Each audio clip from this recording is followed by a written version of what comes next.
Hi, I'm Mary Wings Soares, and this is another segment of It's Your Choice. For the first time in a lot of years, we have a choice this year on our, well, we always have a choice, but usually we don't have a contested race for the school board. This year we do. We have 3 people running for 2 spots.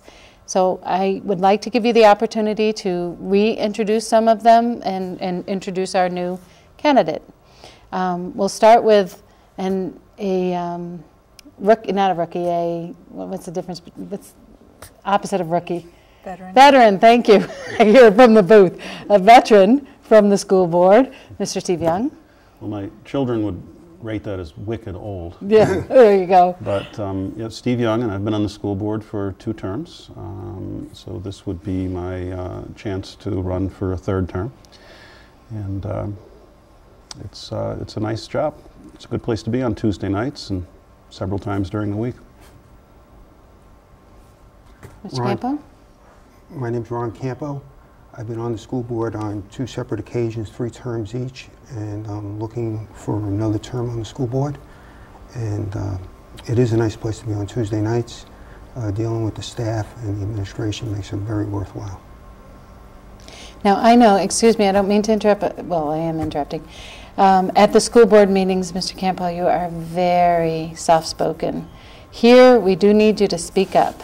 So because we want your audience to hear you, okay? Sounds good. Thank you. And Moira, I'm sorry, what's your last name, Moira? Ryan. Ryan, I'm sorry. Welcome to the school board race. Thank you. It's wonderful to be here. My name is Moira Ryan, and I'm running for school board, and I have never been on a school or town committee, but I have done quite a bit with the federal government, and I've been in the Army, and have had involvement in the school, and actually was a teacher in the Army. And I'm interested in running for school board. I have a 5-year-old son who's going to be starting at Moose Hill, and like most parents, he's the reason I get up and do great things in the world. And I would like him to have great opportunities in the future, which is why I'm very interested in his education and the education of other children like him. Well, thank you. I'm glad to have you all here and give you the opportunity to talk. One of the things that I wanted to ask you about was, last night we all were at the deliberative session. We know that in order for any changes to be made in the budget, there need to be 500 people at that session. In the 8-9 years that I've been here, there's never been more than 120 at that time. Do you feel we give the townspeople an ample opportunity to discuss the budget, and why do you feel that we don't get more people there? Well, first of all, we have about 23 hours of workshops and hearings before that meeting. This year, we had 1 or 2 citizens come to those meetings. The administrative staff always comes to the meetings, the entire staff. On the school side, they don't get comp time, so that's a good thing that they're there, and they're there to participate. It's nice to have them there to ask them questions if they come up. But for some reason, the citizens just don't really come. We always have Reed Page Clark, unless he's out of town, but the attendance just isn't there. I think the real change happened when we went to an SB2-like town.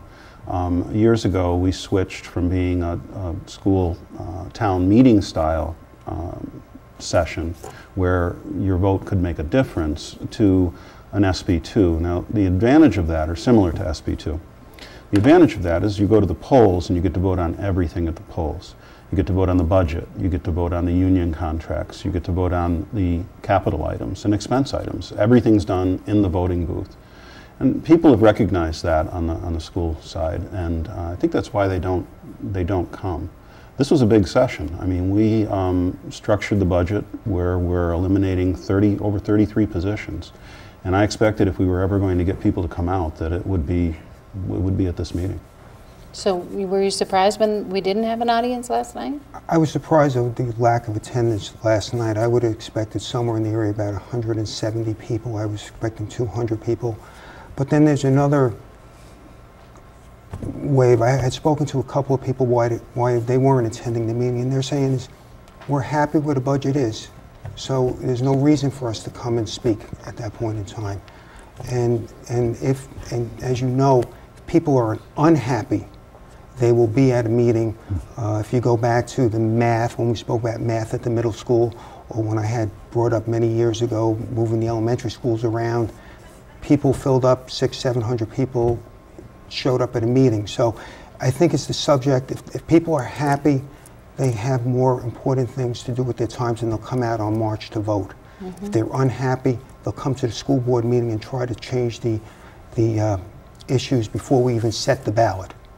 I mean, you know, and that's the other thing that people tend to do. So Maura, you're running this year. You've known that these folks have been on the school board for many years, and they're making the argument that people are happy with the way the school board is being run and the way the budget is being presented, and that's why people aren't showing up to these meetings. What brought you to the table? Why do you feel like there needs to be a change in the school board? Or is that why you're running? Well, that's a part of why I'm running. I think a lot of people nowadays are more in tune to things that are online. I also think that a lot of times people are working and they come home and they're very harried. Economics in the everyday household right now is a big issue. Some people are picking up an extra job. I think people would like the opportunity to be a lot more involved, and they just haven't had a chance to. I'm definitely someone who wants to be more involved. I've talked to people who said, you know, I wish I could go, but I'm just getting home at 7 o'clock. I didn't know about it until late. I didn't have time to prepare. So I think if it were advertised online and other things were done in addition to what we currently do, we could get more people. I know that a lot of people showed up for the math issue, but at that point they were angry, and I think you want to nip things in the bud before people get angry, when they're still interested and still engaged, because people care about what happens to their kids. Do you guys have anything that you wanted to talk about that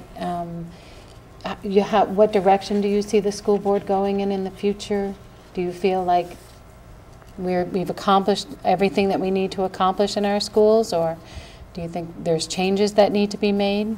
I think that as a school board, one of the things our job is, our main focus has got to be curriculum and the delivery of instruction. I believe that that always has to change, and we have to look at innovative ways of doing it to reach all the children in the district. I think those are areas that we are making progress in, but we're still not all the way there. Integration of technology into the curriculum. It's not a separate issue, it's part of the curriculum, and looking to come forward with technology into the curriculum as part of it. We've made a lot of progress there. We have a lot of new and innovative ideas that we plan to look at. We just had a round of classrooms of the 21st century where teachers gave us ideas, and there was a grant out there, so we're going to be funding some of those ideas for the rest of this year and next year on that. I believe the other item is appropriate educational space. I think we've done a good job at all the elementary schools and all the high schools. I think we've got the proper space, but we still have an issue at the district office. I believe that needs to be resolved, and I think that's one of the issues that we have to do, appropriate space for the district office. And in the background of all this, I think we have to keep our eye on the budget. In these economic times and the tax rate, we need to look at that and make sure we're doing the right thing. We have to look at programs to see what programs are working, what programs aren't working, what do we want to change. And I think we've been very successful to maintain the programs that we're doing and yet reduce the personnel. The almost 30 people that were reduced this year is an example of how we move bodies around and how we're meeting the needs of the curriculum. I think another area that we've been very, very successful in is at the high school. With the programs that we've offered up there, we've taken innovative approaches where we're getting college credits to the students that want to take it, the AP courses. And then we have our night courses, which we've graduated a significant number of students from also. We've developed a comprehensive high school. We've got the career pathways. I think that's a real good way of going. I think there's more that we have to add to those areas. So I think that's it. I think the curriculum and the delivery of the instruction is the most important thing we do, and it's never finished. It has to continue to be changed and moved along based on what's out there. People asked me 6 years ago, I was on the budget committee for one term before.